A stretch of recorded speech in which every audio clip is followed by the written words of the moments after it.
డబ్బు, అనారోగ్యం, ఉద్యోగం, వ్యాపారం, అప్పులతో బాధపడుతున్నారా? మీకోసమే లాంచ్ యువర్ ఫ్యూచర్ ప్రోగ్రామ్. నమస్తే అండి. నమస్తే అండి. సో కొందరు ఎంత చెప్పినా మారరండి. వినడం పక్కన పెడితే మరి ఈ చెవున విని ఈ చెవున వదిలేస్తారా తెలియదు, కానీ ఎంత చెప్పినా మారరు. చేసిన తప్పే మళ్ళీ చేస్తూనే ఉంటారు. అసలు ఎందుకు అలా చేస్తారు? అలా చెయ్యకుండా వీళ్ళు ఏమన్నా చేంజ్ అయ్యే ఛాన్స్ ఉంటుందా? ఇది చాలా కామన్ గా చూస్తుంటామండి మనము. లైక్ కొందరు ఏంటంటే, సరే ఒకసారి చేశారు, 2 సార్లు 3 సార్లు పొరపాటున అయింది అనుకోవచ్చు, కానీ ప్రతిసారి ఇలాగే చేస్తారేంటి అని మనకు ఒక నెగటివ్ థాట్ వచ్చేస్తుంటది కొందరి మీద.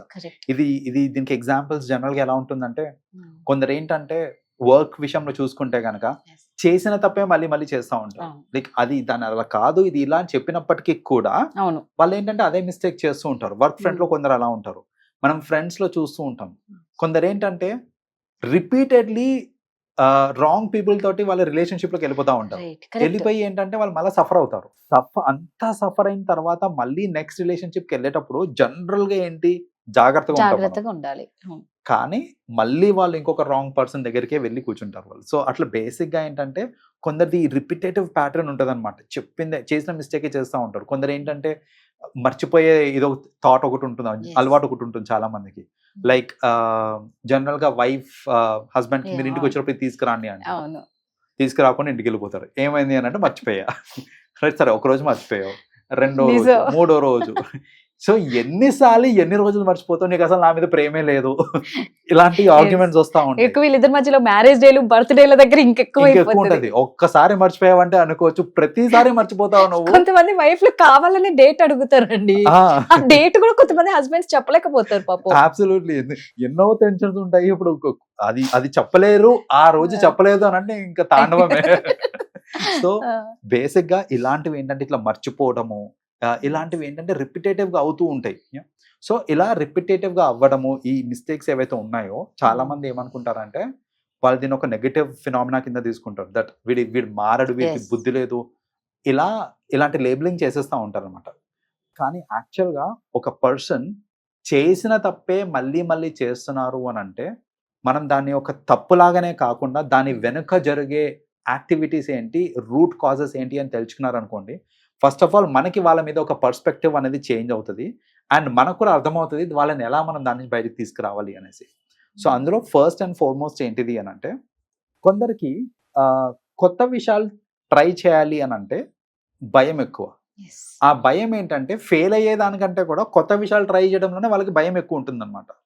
సో అలాంటప్పుడు ఏమవుతుంది అంటే వాళ్ళు చేంజ్ అవ్వడానికి అంతగా ఇష్టపడరు. ఏదన్నా ప్యాటర్న్ చూసుకుంటే గనక వాళ్ళు దీనికి అలవాటు పడిపోయి ఉన్నారు. ఈ ప్యాటర్న్ చేంజ్ చేయాలి అని అంటే వాళ్ళకు ఒక భయం ఉంటుంది, ఒక ఇన్హెరెంట్ భయం, ఒకటి ఫియర్ ఒకటి ఉంటుంది అనమాట. ఈ చేంజ్ అయితే వచ్చే కాన్సిక్వెన్సెస్ ఈ నార్మల్ గా వచ్చే ఫెయిల్యూర్ కంటే ఎక్కువ ఉంటుందేమో ఇంటెన్స్ అనేసి వాళ్ళు ఏంటంటే చేంజ్ అవ్వకుండా అదే ప్యాటర్న్ రిపిటేటివ్ గా చేస్తూ ఉంటారు అనమాట. దట్ ఈస్ వన్ థింగ్ ఏంటంటే ఫియర్ ఆఫ్ చేంజ్. సో ఆ ఫియర్ ఉండడం వల్ల వాళ్ళు ఏంటంటే మారరు జనరల్ గా. That is one thing. వాళ్ళు మారరు కాబట్టి అయ్యే మిస్టేక్లు మళ్ళీ అవుతా ఉంటాయి. రెండోది it has got something to do with the mind అండి. ఇక్కడ మీకు ఒకటి చెప్తాను. సపోజ్ ఇప్పుడు వాటర్, లేకపోతే మనం ఒక ఫారెస్ట్ లో ఒక పాత్వే తీసుకున్నాము, మళ్ళీ మళ్ళీ తీసుకుంటా ఉన్నాం అనుకోండి, అక్కడ ఏమవుతుంది అని అంటే ఒక పాత్ లాగా క్రియేట్ అయిపోతుంది మనకి. లైక్ ఈ పాతే అనేసి మీకు ఎన్నో విధాలుగా వెళ్ళొచ్చు. ఒక point A to point B ఎటు నుంచి అని వెళ్ళొచ్చు. కానీ జనరల్ గా నడిచి ఏదైతే పాత్వే క్రియేట్ చేస్తుందో మనం బ్లైండ్లీ ఆ పాత్ ఫాలో అయిపోతా ఉంటాం.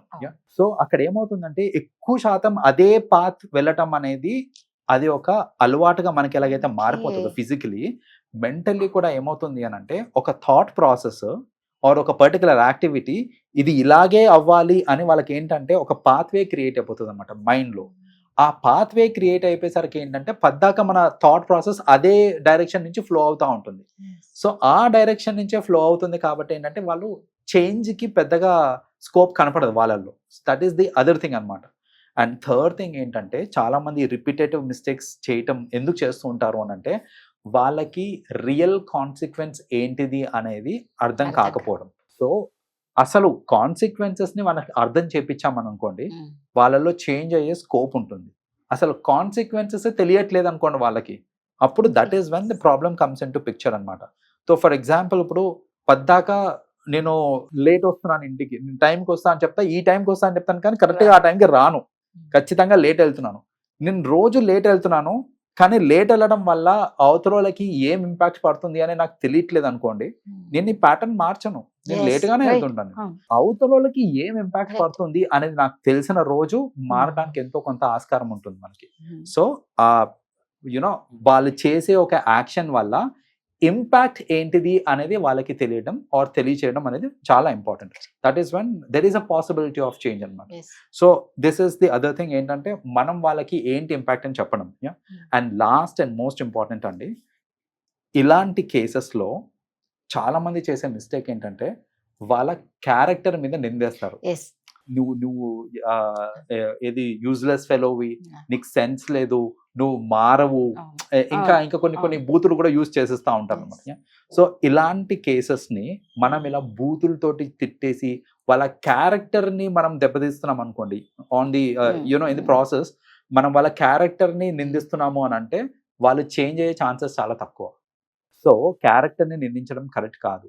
అక్కడ మనం చేయాల్సింది ఏంటిది అని అంటే ఇది ఏదో రిపిటేటివ్ ప్యాటర్న్ గా ఉంది, మనం కలిసి దీన్ని మారుద్దాం అనే ఒక సపోర్ట్ క్రియేట్ చేయండి.